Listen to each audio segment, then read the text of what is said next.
Bonjour mes étoiles, bonjour à tous et bonjour à toutes. J'espère que tout le monde va bien, que vous vous portez bien. Voilà, je suis de retour de voyage et j'ai eu l'idée de faire cette nouvelle petite vidéo qui concernera le sujet des guides spirituels. Voilà, donc ce ne sera pas non plus une très longue vidéo, mais en tout cas, voilà, j'ai sélectionné sur mon groupe Facebook 3 questions qui m'avaient l'air quand même d'être des questions bien réfléchies. Et j'espère que je vais pouvoir vous donner une des meilleures réponses. Voilà, je l'espère. Donc, allez vous prendre peut-être un café, un petit thé, installez-vous confortablement et quand c'est fait, bah, c'est parti.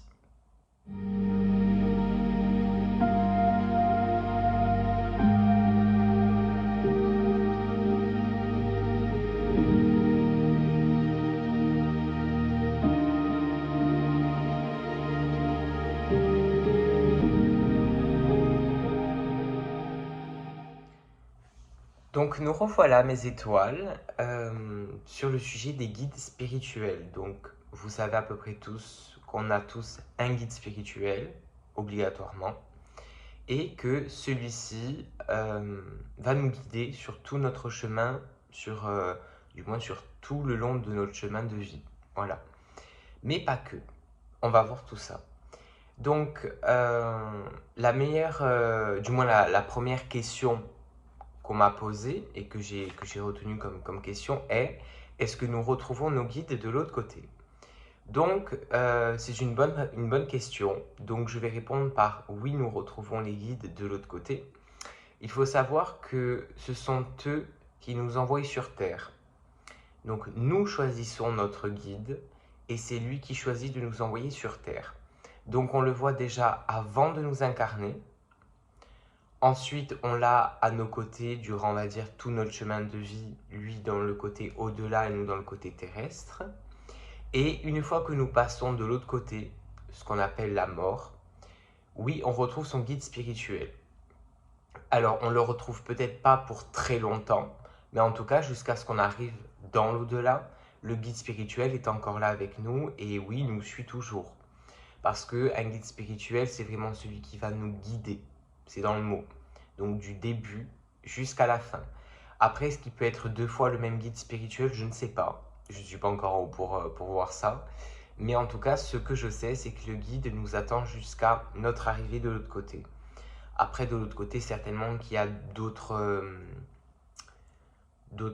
options, voilà, pour que le guide peut-être puisse lui continuer sa mission de guide avec quelqu'un d'autre, ou peut-être qu'il nous guide toujours dans l'au-delà, mais en tout cas, on le retrouve automatiquement de l'autre côté et on le retrouve réellement comme si on l'avait toujours connu.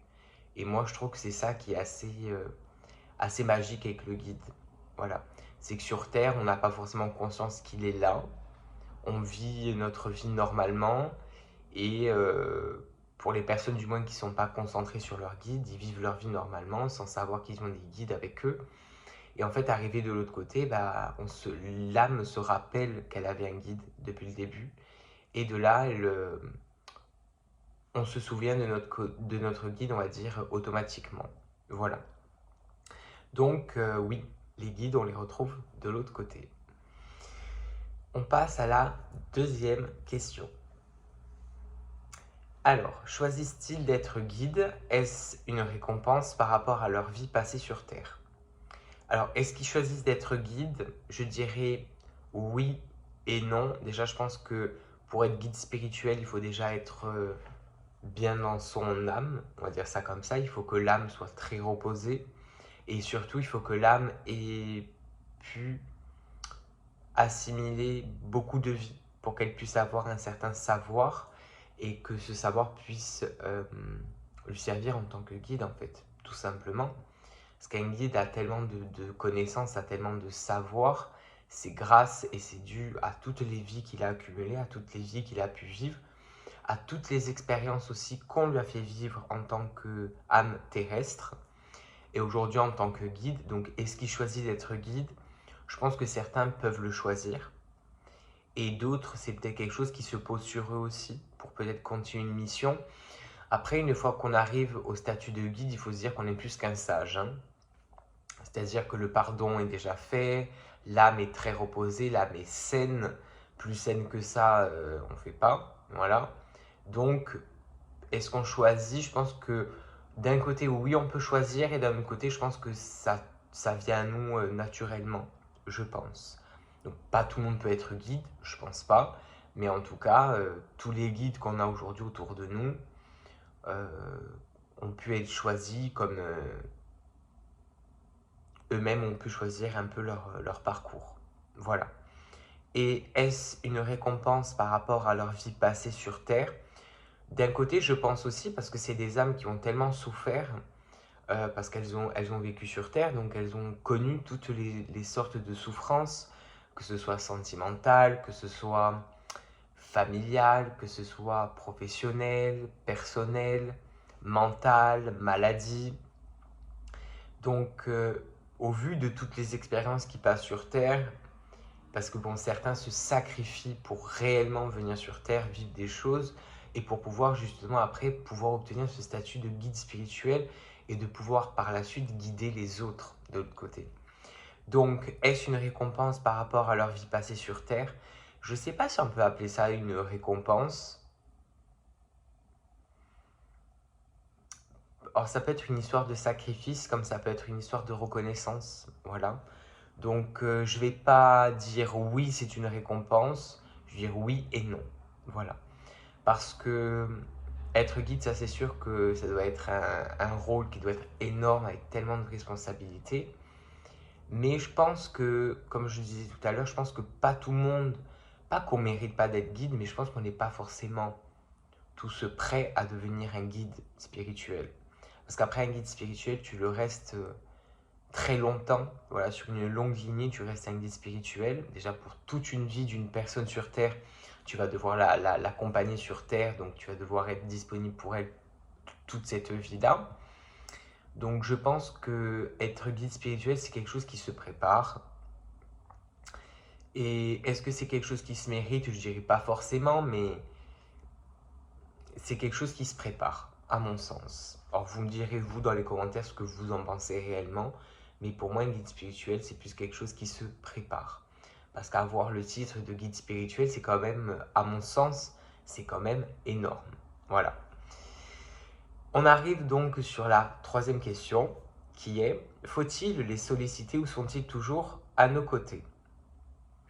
Donc, faut-il toujours les solliciter ou sont-ils toujours à nos côtés? Donc, je dirais, non, on n'a pas besoin de les solliciter pour que le guide puisse être à nos côtés, pour qu'il puisse nous protéger, nous guider, etc. Puisqu'il faut partir du principe où il y a des personnes qui ne sont pas du tout conscientes qu'elles ont un guide spirituel, ou certaines même n'y croient pas du tout. Donc, non, c'est pas obligatoire de les solliciter pour qu'ils soient réellement à nos côtés. Maintenant, c'est sûr que si tu les sollicites, si tu leur parles, c'est sûr qu'ils vont être avec toi euh, beaucoup plus, si je pourrais dire ça comme ça, et surtout que ça sera en conscience que tu feras ça. Donc, plus tu vas les solliciter, plus ils seront, on va dire, beaucoup plus connectés à toi. Sinon, même si tu ne les sollicites même pas, même juste une seule fois, les guides seront toujours à tes côtés. Tu ne les entendras peut-être pas aussi bien que si tu les solliciterais tous les jours. Tu auras peut-être pas une grande connexion avec eux puisque tu parles pas forcément avec eux tous les jours. Donc ça, c'est sûr que ils sont là, ça c'est sûr parce que c'est leur boulot. Maintenant, c'est clair que la connexion, pour avoir réellement une bonne et une belle connexion avec son guide, à mon sens, il faut les solliciter tous les jours. Il faut surtout leur parler, pas forcément que quand on a des problèmes, et aller leur parler pour un tout et pour un rien, leur parler de notre journée, leur parler de ce qu'on a fait, de ce qu'on aimerait faire, leur parler peut-être des choix qu'on aimerait prendre plus tard pour qu'ils puissent, eux, nous guider dans les meilleurs choix. Voilà, je pense que plus on est, comment je pourrais dire, plus on est en connexion avec les guides, plus on cherche à leur parler, plus justement la connexion est beaucoup plus forte.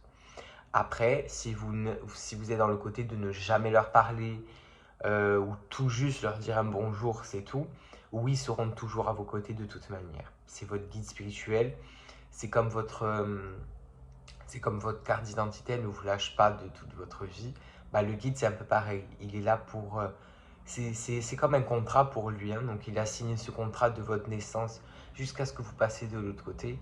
Donc non, il n'y a pas obligation de les solliciter, mais si on souhaite avoir une meilleure connexion avec eux, je vous invite et je vous encourage à les solliciter et à parler beaucoup plus avec eux naturellement.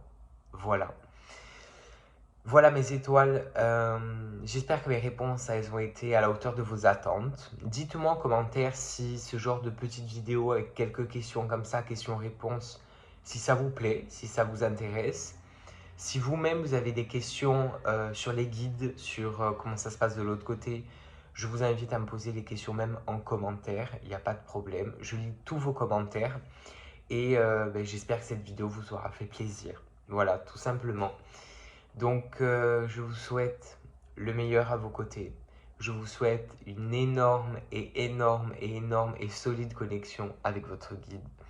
Et je vous encourage vivement à parler avec eux et bien plus que ça. Voilà. Amour et lumière.